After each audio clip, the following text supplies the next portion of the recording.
I'm Adi, and today I'm going to teach you the banjo roll.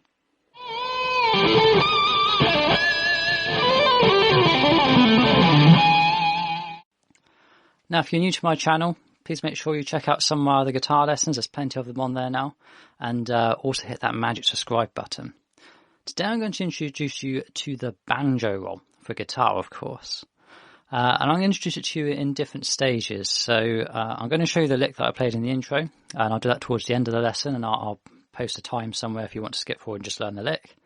But I'd also like to tell you where banjo rolls come from, so you can understand stylistically how to apply them, and also the different approaches and technique that you can use to apply them, so that you get a good rounded view of what they are and where they come from.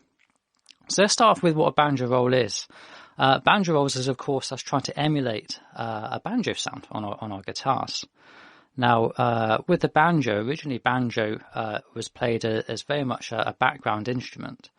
Originally, mostly when banjo was in a song, most you get out of them is a basic strum.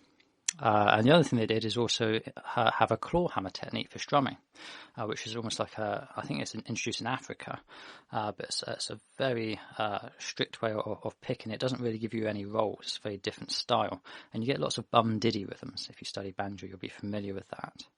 However, Earl Scruggs popularised a different way of approaching banjo when he introduced playing lots of rolls. And what he did is he used his thumb and his first two fingers and picked in these kind of sequences, which created the banjo roll. And so what we're really looking to do is we're trying to emulate the sound of the banjo when we're playing these banjo rolls on the guitar. Another thing worth noting about a banjo is the string right on the top of the instrument is higher in pitch than the rest of the strings. So in standard tuning and G tuning, it's a G string across the top, but it's a thin string, so it's not a thick bass string like you get on a guitar. And you always find yourself, when you're playing banjo rolls, alternating with that thin string, usually open on the top, and it creates something called a pedal tone, which is a note which we constantly refer to in a rhythm or melody. And so you'll find that in the banjo rolls that we're going to play on the guitar as well. So that's where it all comes from. Go and study Earl Scruggs, go and watch him play. Wonderful player, great music, and it'll give you a good appreciation of where this stuff comes from. Now, in terms of technique and approaches, there are different ways to approach this style of playing. So mostly this is country because that's where it comes from, but of course it's good to mix stuff together, so you can apply this in other styles as well. So there's three real approaches to doing this kind of stuff.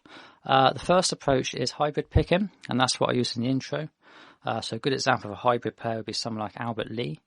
And hybrid picking is where you hold your pick as normal between your thumb and your first finger, and then you use your other fingers as well alongside. Now, hybrid picking is very popular in lots of styles, especially throughout the last 10 years. It's become really popular to use in rock and blues and all that kind of stuff, and fusion as well. And usually it's the pick and the middle finger doing most of the work and that kind of thing. But with the banjo rolls, because we're using lots of strings all the time, we utilise the other fingers. Not everyone uses their little finger for this kind of stuff, but it would be a shame to throw it away. So if you learn from scratch, you might as well get used to using it, because it is very useful to use. And so it's just the pick and the fingers. And just like with finger picking, you tend to pick on the bass note and use your other fingers assigned a string each underneath, roughly. Of course, you've got more strings than fingers, so you might have to alternate a little bit. The second approach, which is really popular, and for example, a good player using this kind of stuff might be Chet Atkins. In fact, he is definitely the guy to look at for this kind of stuff. Is using a thumb pick. Now, I don't have a thumb pick to show you today, but the principles are very straightforward. So the pick basically wraps around your thumb, if I don't hit my microphone and make a noise, and then that leaves your other fingers free to pick all the other strings. So essentially it's a finger picking technique, and the principles for using a thumb pick are exactly the same as principles for finger picking, so I'll come on to those. But you might find if you're new to this and you've only just bought a thumb pick, it probably is really tight around your thumb, doesn't fit very well, and you might find that the pick actually sticks out much further than what you might like to. So what a few people have found that's a good way of getting around this is you can drop your pick, hopefully if it's plastic, into some very hot water, leave it in there 5-10 minutes, and then grab out and quickly try and put it on your thumb and just slightly maneuver it into a more comfortable feel around it, so you can just bend the plastic a little bit easier when it's been warmed up without snapping it. That way it will then fit your thumb a lot better. Obviously don't stick your thumb in the hot water because it'll be very hot, but it's a good way just to loosen the plastic up to get it to the right shape of your thumb. And then once it's on there, you can assess how long the actual pick is sticking out, and you can adjust it if you wish. Obviously you can't lengthen it, but you can shorten it just with a file. A lot of people find that quite useful for fitting a thumb pick rather than using it straight out of the packet. You might be lucky, it might just fit straight out of the packet, but that's what some people tend to do. And the third approach is, noise, I've actually picked a string. The third approach is just to use fingerstyle, pure fingerstyle. Now you won't get this very much in the country music, but it's nice to mix it into other stuff, and it's one I'm going to use today for displaying to you. And I'm actually going to approach it the same way as I would play a banjo. So the banjo is another instrument that I play, so I'm used to doing this, and when I play a banjo on guitar, I am thinking like a banjo player, so why not use a banjo player's technique? Now, if you go and watch Earl Scruggs that I mentioned earlier, this technique is often referred to as the Earl Scruggs picking technique. And what we tend to do is we tend to rest at least our little finger, sometimes the third finger as well. For me, it's just the little finger, on the body of the instrument, so the guitar in this instance, and then that allows you to pick with the other fingers above it. Now I'm just going to do what they do on banjo and just use these three, so the thumb and the first two fingers for picking. And what it does is it gives you a stable position that you can move around. Now this kind of position, whilst I'm going to use it for this banjo stuff, you do see people leaning the fingers on the bass of the instrument in other styles as well. So for example, I said mandolin players doing this quite a lot for tremolo picking. But even if you go for something like heavy metal, Michelangelo Batio, he does this whole alternate picking technique is based on this kind of anchored position. I can't do it like that, but it's very successful for him. So there is some merit to this for keeping you in position, but also giving you something that you can maneuver around, which helps, I think, with gaining speed. And this kind of stuff it is generally played quite quickly. However, yeah, obviously it depends on the piece of music you're playing and what you want to achieve. So there are three approaches. You need to pick which one works for you. Learn all three. It all depends on the circumstance and what you like the sound of. So that's up to you. So in terms of the lick that we played, or lick that I played, it's quite a generic lick. So it goes over an E7 chord to an A7 chord. So it'll work quite well in lots of blues settings. But it's also worth remembering what it's going over rather than just learning it as an exercise, because that allows you to apply it later on and how you see chord tones and such. So start off going over our E7 chord.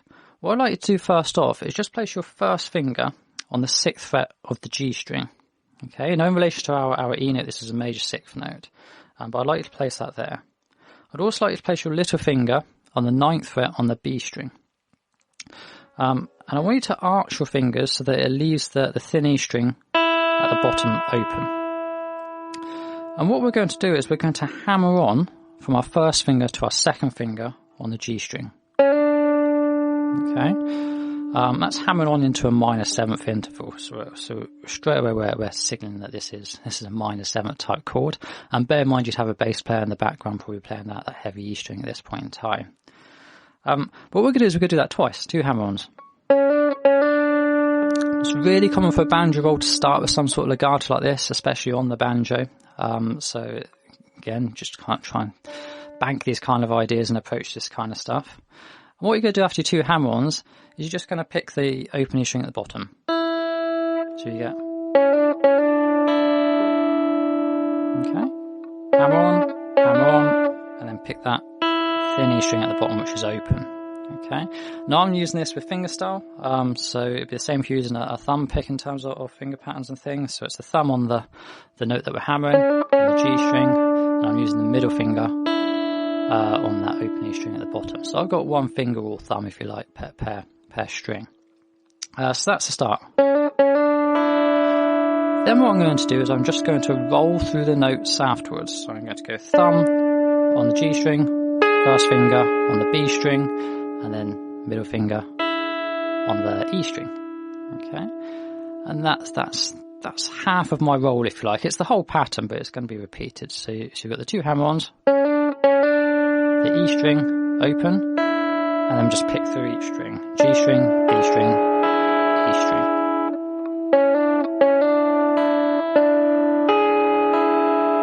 Now that open E string, that's our pedal tone, so that's kind of emulating the G string on a banjo, that open E string that would be on the top. However, on guitar, we don't have a thinner high octave string on the top where we have bass strings, so we're changing the angle, if you like.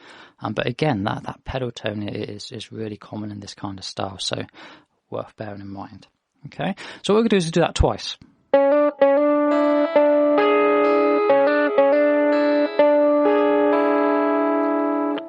Then we're going to play over the A7 chord. Okay, so an A7, a dominant 7th chord, very bluesy. But all we're going to do that is we're just going to take our entire pattern back 1 semitone. Now the intervals change here, so rather than hammering into the minor 7th, the dominant 7th note, we're actually going to be hammering on into the 3rd. Okay, but we're still spelling out the chord just in a slightly different way. So it's exactly the same idea, we're just going to do it twice over here as well.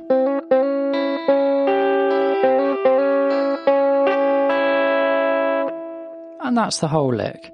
Now this is a really good exercise for developing this technique. You're working on both hands. Obviously we're looking at the picking hand, probably mostly, maybe not watching it, but that's the one you're focusing on in terms of technique. But you're also getting used to the left hand, doing lots of this kind of arching stuff, and the legato as well. So there's both hands are very much involved in this particular style of playing. And you can just loop this. This is a great exercise just to loop, because there's not too much going on in terms of changes.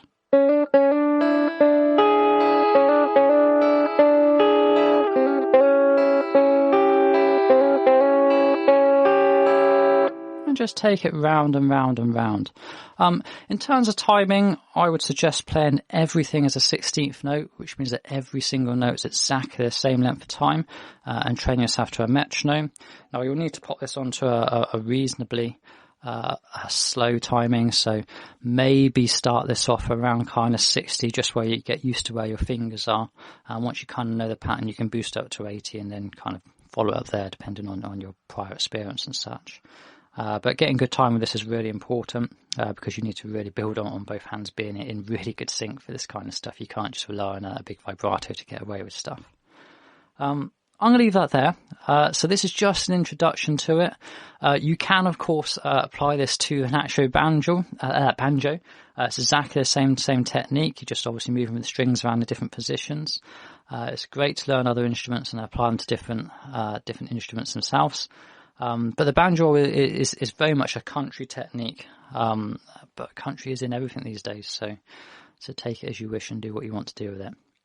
I'll stop there. I'm just waffling. Thanks very much for watching. Please do check out some of the other videos. Hit the like button. Make sure you subscribe. It really helps out. And please leave any comments below or questions or anything like that. I'm always happy to help and answer. I'll leave you there. Take care for now, and I'll see you soon.